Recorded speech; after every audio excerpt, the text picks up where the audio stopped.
Good afternoon, and thank you for joining me this afternoon for what will be my final in-person briefing. After today, my future outreach to media and our families will occur virtually in order to further enhance our safety practices. We will send you all more information soon about details of our arrangements. I want to start my briefing today by saying thank you to the Wichita Public Schools employees who have been faithfully working this week to make plans to serve meals to our community's children and to provide continuous learning opportunities for all students. Our county has defined the Wichita Public Schools as providing an essential service for our community, and it is abundantly clear as we have created new plans for so many of our services we provide that we are indeed essential to Wichita in so many ways. I am going to touch on three things this afternoon: our continuous learning plans, meal service, and retrieving personal belongings from schools. First, you heard from Dr. Irving last Friday about the number one priority, which is providing continuous learning opportunities for the Wichita Public Schools students. I want to reconfirm what she shared. We will offer paper packets and resources online during Phase 1 learning, which will occur next week. And as I move along, you will notice that I will not be as specific about those because we will have a detailed briefing on Friday with all of the details as it relates to Phase 1 of the learning plans.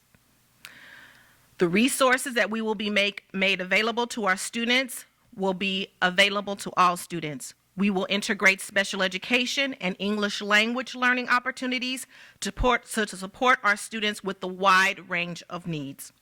And our building leaders will work with teachers on curriculum, and we will work with our curriculum specialists to ensure continuous learning opportunities for our staff as well as our students.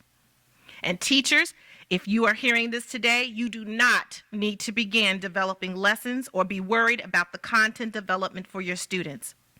Next week, building staff will begin to learn more about their role to support the continuous learning plans for their students. And parents, please don't worry about whether you have all of the information necessary to help your child at home. We will provide guidance and resources to help you engage your child, and we will be more specific of those details on Friday. I want you all to pay close attention and hear me. We are in this together. We are entering new and uncharted territory, and we will collaborate and communicate to do what is best for our students and our staff. Second, we are preparing to begin meal service to children 18 and under tomorrow. For those of you who may be watching this recording later, we are having those lunches served in 18 locations throughout our district. Media, you have the flyers for those locations, and families, we have posted them online and we've emailed them to you through our parent link system. At this time, I'm going to ask Mr. Fabian Almendarez, our Division Director of Operations, to please come forward and share the final details and updates with you.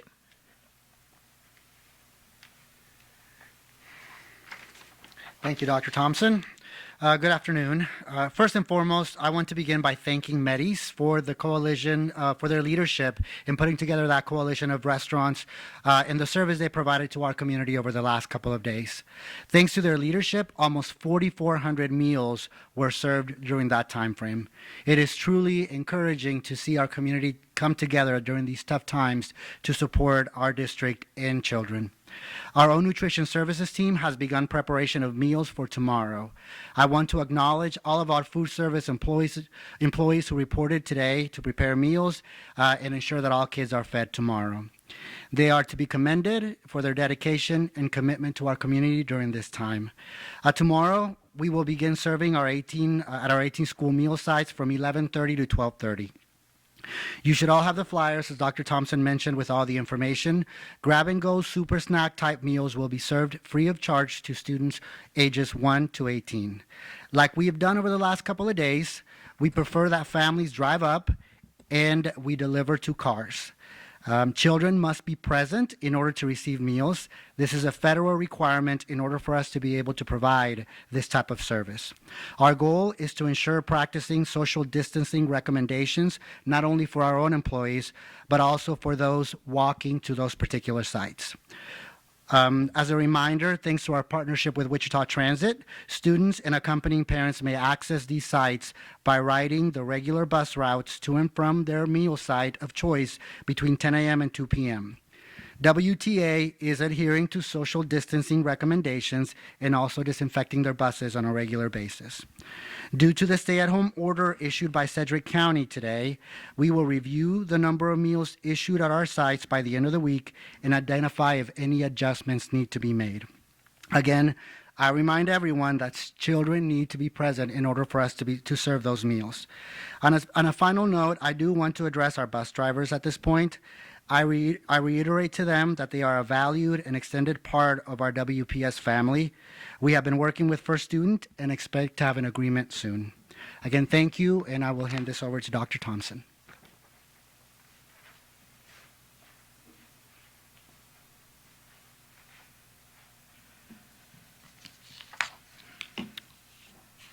Finally, for our third item, I want to address one of the most frequently asked questions that we have been receiving from our families. Because of Sedgwick County's stay-at-home order, access to schools to pick up personal items will be extremely limited. Elementary access to buildings will not be allowed at this time, but personal items will not be disturbed. Once the stay-at-home order has been lifted, we will develop a plan for allowing building access to families. Middle and high school students will be contacted by their building principal, and each principal will coordinate their building system for allowing access in a safe manner next week. Please be patient with us as we determine the best way in each building to facilitate this safely so that all involved are following the ordinance. As I close, I want to encourage all of our families to continue referencing our website and social media channels for additional information and answers to frequently asked questions. In addition, if families have questions that we don't have answers to at this time, please email us at info@usd259.net or call us at 973-4000. I promise you, we may not have all the answers, but we will make it a priority to be as responsive as we can. And finally, please follow us on social media for breaking news updates. This has been a busy and trying and stressful time, but I appreciate all of you that have been willing to help and engage with us, and I especially want to appreciate and value the employees of the Wichita Public Schools who have allowed us to continue to provide essential services to the Wichita community that depends upon us. I will now take your questions. As far as the buses go, so there's going to be like 6 feet between kids on the buses as those routes are going. How long those routes are going to be going for?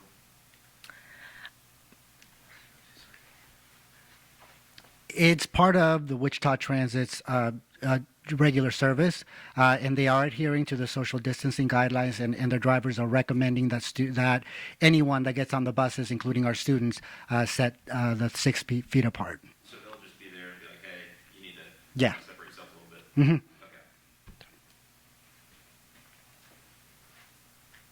I guess if you can you talk about just the time frame for getting those meals? Is that going to be enough time for everybody to hopefully get there and get their stuff and get out?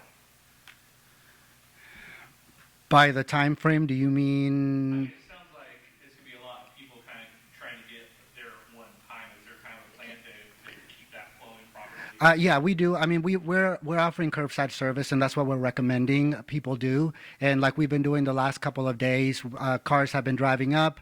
We've been counting kids and then taking those meals to those students. We intend to continue that and actually encourage our community to do the drive-through service rather than walk up.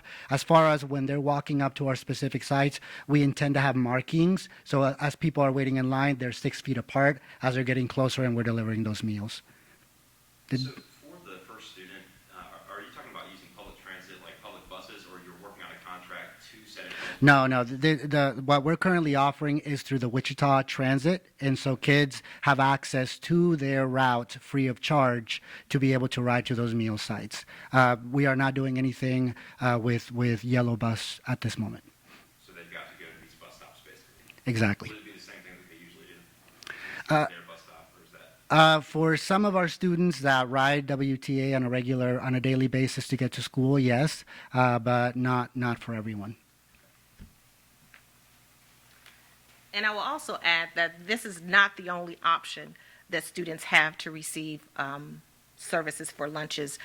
There are other community organizations that are also helping us to provide services and meals for those families who are not able to get to those sites. Have people reached out to you, like parents who are like, I just don't have the option to get a student there, or my kid there to get a meal?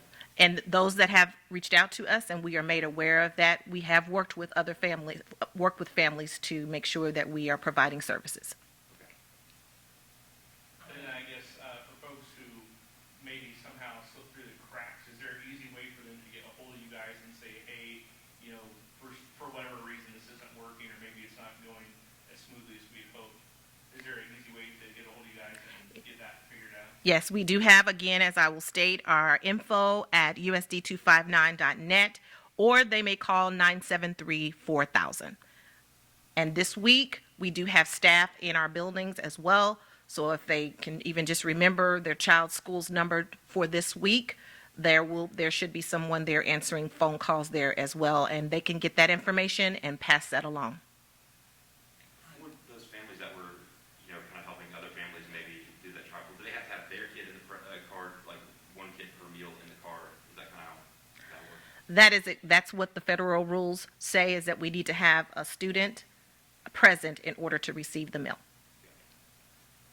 These may be questions for Friday, but for students who don't have computers, will the district be loaning out school computers to students?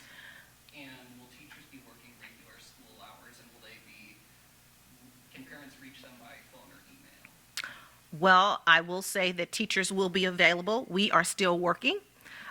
We will give out details of what that looks like for families, and it will be different according to the school. So we will be able to pass that information along, and parents can anticipate hearing from their classroom teachers as well as their individual schools for more specific details. As it relates to the computers and technology that are going to be available, at this point, I'm going to be able to say at this point, until all things have been worked out, is that we are putting emphasis on our students that are seniors, so that they can make sure that they have the things that they need to be able to graduate, make sure that they have everything that they need to obtain the scholarships and things that they need. So we will be phasing things in, seeing how things work. So that's why when I say phase one will be very simple and simplistic, and then we'll add in phase 2, phase 3, because as I say, this is very complex when you're working with 50,000 students, and we don't want to just roll everything all out at one time and not be able to manage it. So we will start out simplistic in phase 1, and as I stated before, that will be our paper packets and our resources that we have available online. And now those will be our two phases, our two pieces for phase 1. Is that helpful? Yes. Okay. For the belongings, I mean, is there like a time frame? I know middle school and high school they'll have a little bit easier time getting their things, from what I understand. Is there a time frame that we might see that you can come get your stuff? Those will be done individually by schools. So each high school will be communicating with their community and talking about how they all have their own individual plans, how it's going to work, and following the safety rules.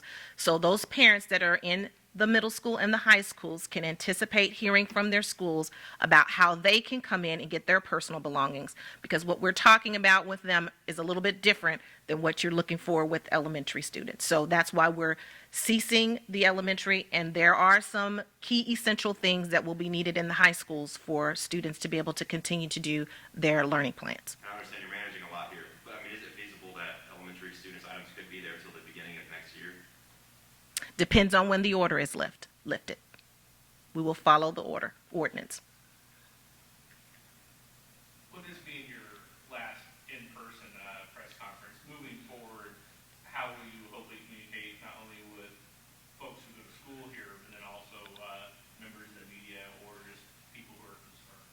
Yeah.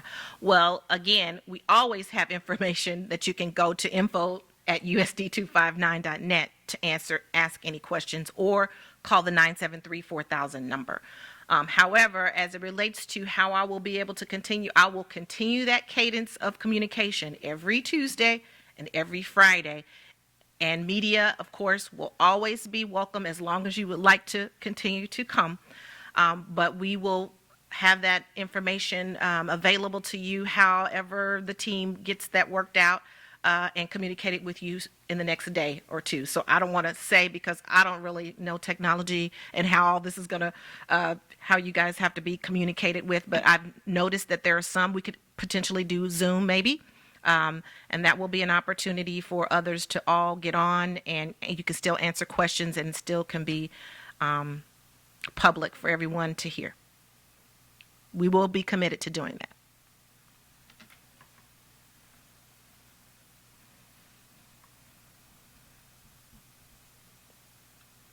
All right. Thank you very much. And again, we hope to see you on Friday when we will have a more robust conversation around our continuous learning plans, phase 1. Thank you.